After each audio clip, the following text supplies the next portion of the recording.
मनोज जी से एक रिएक्शन ले लेते हैं। मनोज जी,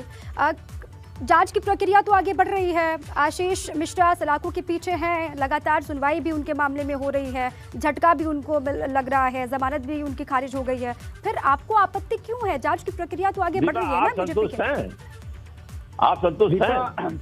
ठीक है, ठीक है। ओंकार जी, एक बार मनोज जी से रिएक्शन में ले लूं, फिर मैं आपके पास। अगर आप संतुष्ट हैं तो 3 अक्टूबर को जब ये 3 अक्टूबर को नरसंहार हुआ, नरसंहार के तुरंत बाद देश के गृह राज्य मंत्री और उनके बेटे ने कई तरह के टेलीविजनों पर ये बयान दिया, आपका भी उसमें था चैनल की, हमारा उसमें कहीं भी कोई हाथ नहीं।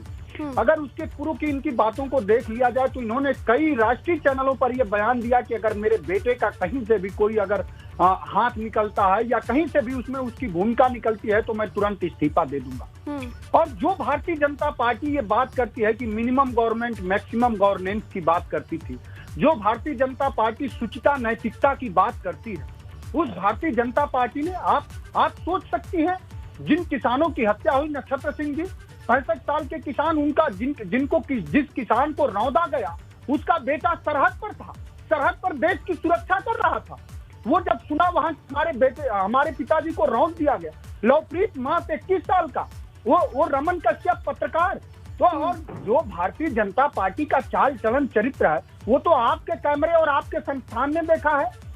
आपके स्वयं के पत्रकार ने भुगता है। क्या स्वतंत्र भारत में कोई ऐसा मिनिस्टर हुआ जिसने सरेआम जो देश का गृह राज्य मंत्री हो, जिस पर पूरे देश की जनमानस को सुरक्षित रखने का, उसको सुरक्षा देने का की जिम्मेदारी हो, सरेआम पत्रकार को गालियां दे रहा हो, धमका रहा हो? तो समाजवादी पार्टी माननीय मोदी जी से ये पूछना चाहती है कि विपक्ष के लोगों पर ईडी, इनकम टैक्स, सीबीआई भेजने के बजाय आप क्या ये हिम्मत कर पाएंगे कि एक अपराधी को, जिस अपराधी ने सरेआम उस घटना से पहले ये ऐलान किया कि मैं मिनिस्टर और विधायक से पहले क्या था, और उसने उस घटना के बाद ये साबित किया कि मैं मिनिस्टर और विधायक से पहले, एमपी से पहले मैं अपराधी था, और अपराधी को संरक्षण देने का काम कौन कर रहा है? मनोज